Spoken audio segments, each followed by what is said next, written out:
Welcome to Stone dictation. Dictation 5 second बाद शुरू होगा। स्पीड 90 शब्द प्रति मिनट। Ready start. पश्चिम एशिया में संघर्ष से उपजे वैश्विक संकट का अगर जल्द समाधान नहीं तलाश गया तो इसके व्यापक एवं दूरगामी परिणाम सामने आ सकते हैं। इससे न केवल ऊर्जा ज़रूरतों को पूरा करना बेहद मुश्किल हो जाएगा, बल्कि खाद्य सुरक्षा का संकट गहराने की संभावना भी कई गुना बढ़ जाएगी, जिससे सीधे तौर पर आम आदमी का जीवन स्तर प्रभावित होगा। इसका सबसे ज़्यादा असर भारत समेत उन देशों पर पड़ेगा जो अपनी ज़रूरतों के लिए आयात पर अधिक निर्भर हैं।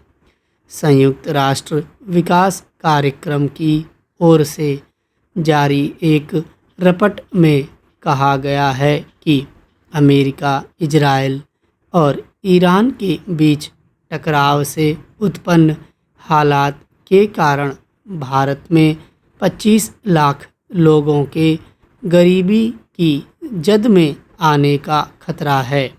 इस आकलन का आधार यह है कि होर्मुज जलमार्ग के बाधित होने से जहां ईंधन, माल भाड़ा और कच्चे माल की लागत बढ़ रही है, वहीं लोगों की आजीविका कमज़ोर हो रही है, घरेलू क्रय शक्ति घट रही है और खाद्य असुरक्षा बढ़ रही है। गौरतलब है कि अमेरिका, इजराइल और ईरान के बीच टकराव के मोर्चे स्थायी तौर पर बंद होने की संभावना फ़िलहाल नज़र नहीं आ रही है।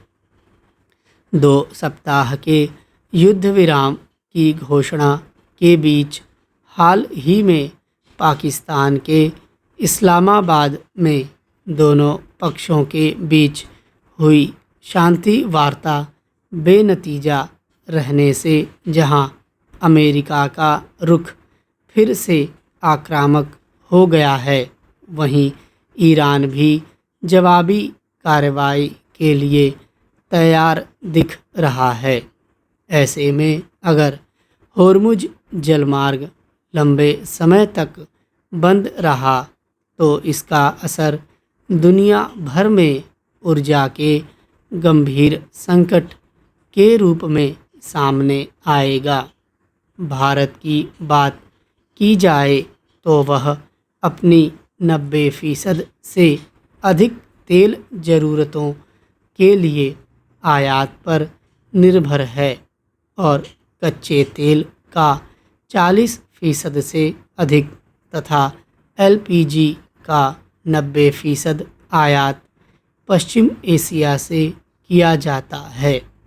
इसके अलावा उर्वरक आयात का 45% से अधिक हिस्सा भी इसी क्षेत्र से आता है। इस बात पर गौर करना भी ज़रूरी है कि भारत के कुल निर्यात का 14% और आयात का करीब 21% व्यापार पश्चिम एशिया से जुड़ा है। ऐसे में यह समझना मुश्किल नहीं होगा कि आने वाले दिनों में देश में किस तरह की स्थिति पैदा हो सकती है। अमेरिका और ईरान के अड़ियल रवैये से पश्चिम एशिया में युद्ध के मोर्चे दोबारा खुलने की आशंकाओं के बीच संयुक्त राष्ट्र की रिपोर्ट में कहा गया है कि भारत में गरीबी दर 23.9% से बढ़कर 24.2% हो सकती है, जबकि वैश्विक स्तर पर 88 लाख लोग गरीबी के जोखिम में आ सकते हैं, जिनमें भारत समेत दक्षिण एशिया के लोग सबसे अधिक होंगे। इस संकट के बाद देश में गरीबी में रहने वालों की संख्या 35.40 करोड़ तक पहुंच सकती है, जो पहले 35.15 करोड़ थी। जाहिर है कि देश की आबादी के एक बड़े हिस्से के लिए जीवन यापन से संबंधित नई मुसीबतें खड़ी हो जाएंगी।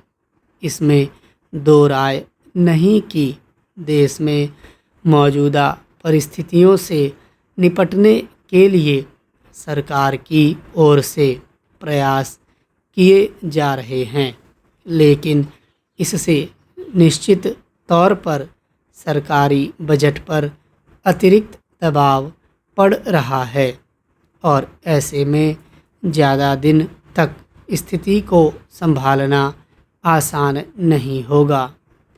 ऐसे में ज़रूरी है कि सरकार ऊर्जा के लिए के नए स्रोत तलाशने के साथ साथ आवश्यक वस्तुओं की आपूर्ति के लिए वैकल्पिक उपायों पर गंभीरता से काम करे, ताकि संभावित संकट के असर को कम किया जा सके। स्टॉप।